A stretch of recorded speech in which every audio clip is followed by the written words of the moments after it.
I used to do it too, right? Like I used to believe that, I'm not good enough, and I'm not smart enough, I'm not strong enough, but that's the thing, right? You're kind of self-destroying yourself from within, in order to deal with this problem.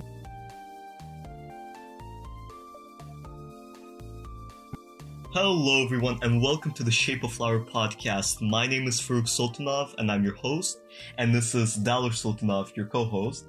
Yeah, thank you. No problem.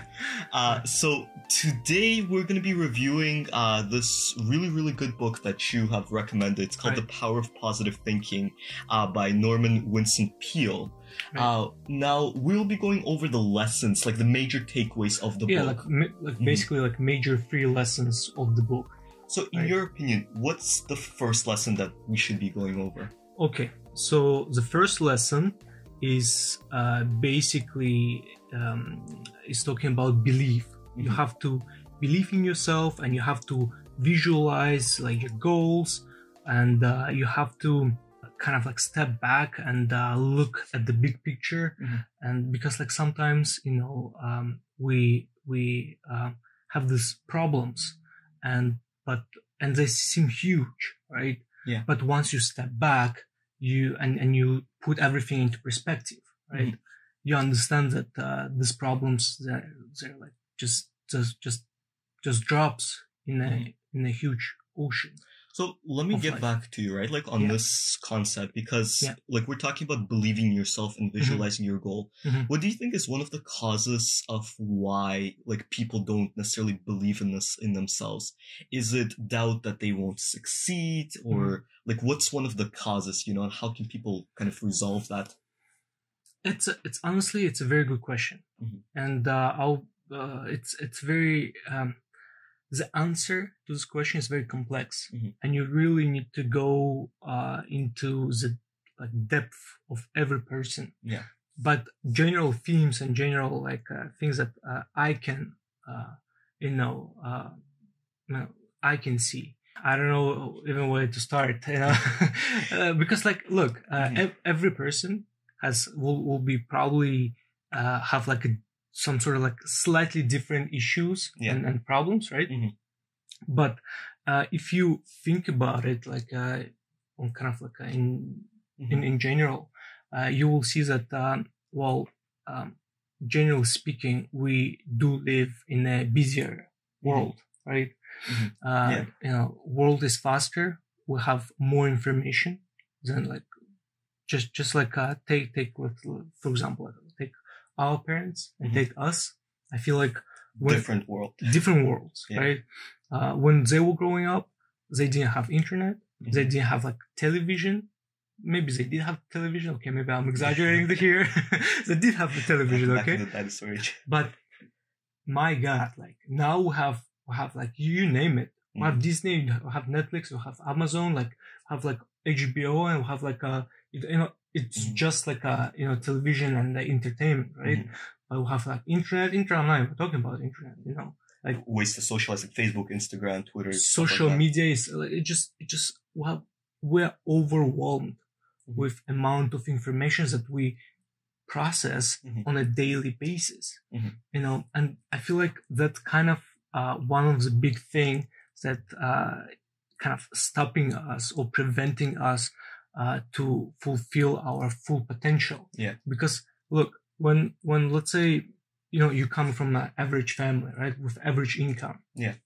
And then you open your Instagram and you see people who are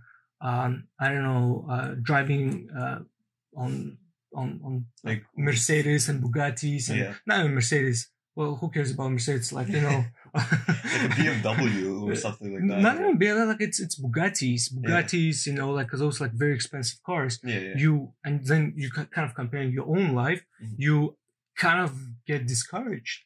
Or let's say, you just graduated from university and you're just about to go into university, right?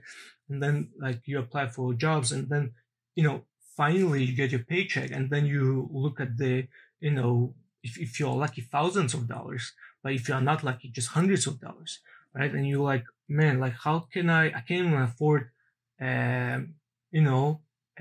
like at Toyota, you know. And don't get me wrong, Toyota is very good cars. You know, I'm not trying to like throw stones at them right now. I think the Toyota sponsorship for our podcast is off the table. It's off the table right now. I'm sorry, Toyota. Mercedes, hey guys, we just have a new vacancy. Okay, so this is a really great point, right? Like there are many different aspects of life that prevent people, especially like the competitiveness of our worlds and our lives. Yeah. But let's go over this point, right? So visualization. Yeah.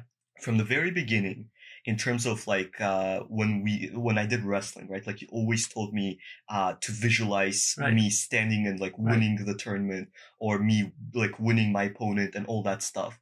How important is visualization in just like in sports it's important, but in general life, right? Because you've always advised me to visualize me achieving my goal and well, you know, kind of going back a little bit, right? Like belief in yourself and visualization, extremely important. Go hand in hand. Absolutely. Yeah. They do. And, you know, if you cannot see it, how can you believe in it? You know? And that's the thing, right? When you tell yourself that you're not good enough, how can you, like, you can only hope or assume other people will believe that you are good enough, you know? So that's the thing about believing and visualizing and all this stuff. Visualizing is a tool, right? So you have to visualize something, right? And it's a tool, and you can use this tool to your own advantage, right? If you having like issues with believing, you know, that's what makes like, you know, our mind is so great that it can help us. It literally tools out there. We just have to just pick them up and use them, you know? Yeah. And that's why like people love movies, you know, and that's why movies are so believable, especially nowadays, because we can see them. Now, you know, why can't you use your mind and visualize yourself? Let's say, I don't know, like wrestling, right? You mentioned, you know, if you cannot see yourself, right, by visualizing that you can win the tournament, or you can win, or you can beat, like, let's say, like your opponent, how can you beat him? You can't. Right? You know, you're standing on the mat and you look at your opponent, you're already scared, right? And if you can't see yourself beating your opponent in your head, and it's your head, right? Your head, like you have like unlimited abilities there, right? You can envision yourself being a Superman, right? Absolutely. You can. Now, what's stopping you? Nothing. And I think, like, going to your point, right? Like, it's visualization is such an important thing in our society, because so many times, right? Like, we face this mental block of, oh, I'm not good enough, or I can't pull this off, or I can't do this. Yeah. And that's what prevents some of the brilliant people in our society, and just everybody in our society, from going that one step extra. And that's truly like the sad thing about it, right? And I feel like with visualizing and believing, as the first lesson states, right, you truly see that your problems are actually solvable. Like you can actually address them. Yeah. You would agree with that, right? Yeah.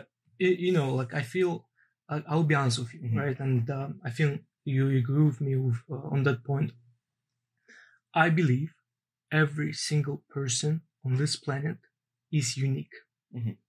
I'm truly believing that, you know, every single person is unique. Yeah. The other thing is, not every single person believes that, you know, they're unique. That's the problem, you know, and because it's such a huge, I feel like it's like another like epidemic, it's pandemic, I would say, right? Like, you know, in every single, you know, country, you know, city, town, you name it, you can find people who don't believe in themselves. And it's hard. And I get it. It's hard, you know, because like, again, like, you know, we have all the social media, you see how other people live, and then you look at your life, and then you compare yourself with other people, you know, and I feel like that's one of the problems there, right? That's why, like, you know, I used to do it too, right? Like I used to believe that, you know, I'm not good enough, and I'm not smart enough, I'm not strong enough, you know. But that's the thing, right? You're kind of self-destroying yourself from within. In order to deal with this problem, first of all, you have to heal yourself. You need to work on yourself. You need to visualize yourself being strong, being smart. I feel like that's a first step, and then you have to start doing, right? Yeah. Not thinking about it, but start doing, right? Like, you want to be smart, okay, let me read a book, right? And again, that's the thing. Like, it's really up to you what kind of books do you want to read, right? If you want to be good at science, read science books, right? Start developing yourself. Exactly. Start doing. Start doing. If you want to be strong, sign up for I don't know, for the gym, right? Like, sign up for wrestling classes, sign up for boxing classes. You name it. But you need to.